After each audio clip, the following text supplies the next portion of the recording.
Hello fourth class, get ready for today's SS class. Students, firstly tell me what language do you speak at home and what language do you speak in school?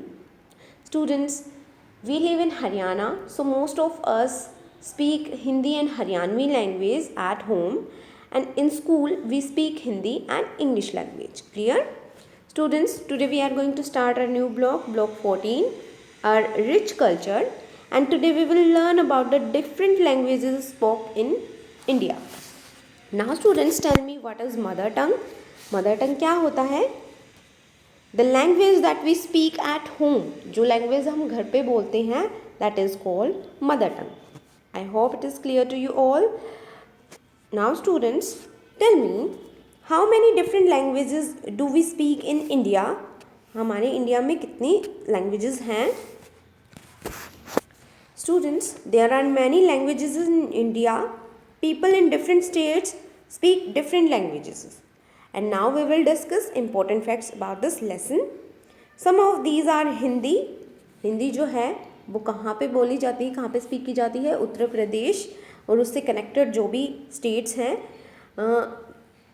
India में ज़्यादातर हिंदी ही बोली जाती है. So like Delhi, Haryana, Jammu and Kashmir, Uttar Pradesh, ज़्यादातर states में हिंदी बोली जाती है. And Telugu in Andhra Pradesh, as you can see in the map. Bengali at West Bengal, जो बंगाली लैंग्वेज है वो कहाँ पे स्पीक की जाती है? वेस्ट बंगाल में. क्लियर? तमिल इन तमिलनाडु, गुजराती इन गुजरात, पंजाबी इन पंजाब. पंजाब में कौन सी लैंग्वेज बोली जाती है? पंजाबी.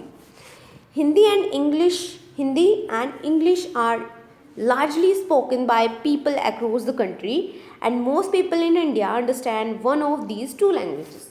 So ज़्यादातर लोग इंडिया में इन दोनों लैंग्वेजेस में से समझ लेते हैं, हिंदी और इंग्लिश लैंग्वेज को अच्छे से समझ लेते हैं.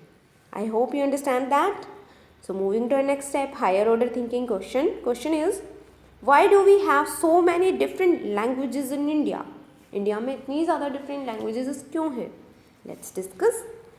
India is a large country with many different groups of people. People living in northern part of India speak in languages that are different from those living in southern part of India. So जो northern part में जो people रहते हैं उनकी languages southern part के people से different होगी. Those in eastern India speak in languages that are different from those in western India. और ईस्टर्न इंडिया के लोगों की जो लैंग्वेज होगी वो वेस्टर्न इंडिया के लोगों से डिफरेंट होगी, क्योंकि India is a large country with many different group of people. I hope you understand that. Now please open your content book of SS, lesson number 1, languages of India. There are many languages spoken in India. People in different states speak different languages. जो people different states में रहते हैं उनकी different languages होती है. Look at the table to see the various languages spoken in different parts of India. Besides these, there are many other languages. Clear? Assam, Assamese, Manipur और main languages क्या होती है? मणिपुर की कौन सी लैंग्वेज है? वो है मेटी. आसाम की है आसामीज़, वेस्ट बंगाल की है बंगाली, एंड नागालैंड की है नागा लैंग्वेज. गुजरात गुजराती, मिज़ोरम मिज़ो. राजस्थान मारवाड़ी या फिर राजस्थानी लैंग्वेज. पंजाब पंजाबी. क्लियर? बिहार भोजपुरी या फिर मैथिली, और उत्तर प्रदेश हिंदी उर्दू.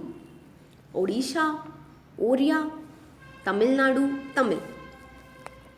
आंध्र प्रदेश तेलंगाना तेलुगु और Urdu. Kerala Malayalam.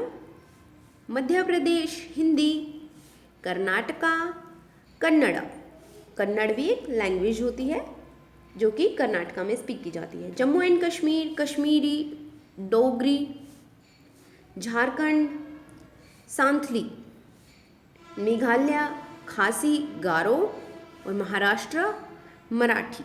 So these are the different states and these are the different languages that are spoken in these different states. I hope lesson is clear to you all. These are your keywords: language, mother tongue, states.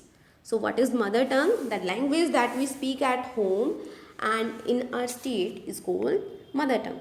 So you have to write these keywords in your notebook. Now students, please open your content book. You have to complete practice question number 2. Find the states of northern and eastern India on a map. आपको map show करना है और उसमें eastern और western states को भी label करना है. List the languages spoken there, और फिर आपको एक लिस्ट रेडी करनी है जो कि इन स्टेट्स में स्पीक की जाती है. I hope homework is clear to you all. Thank you everyone for watching this video.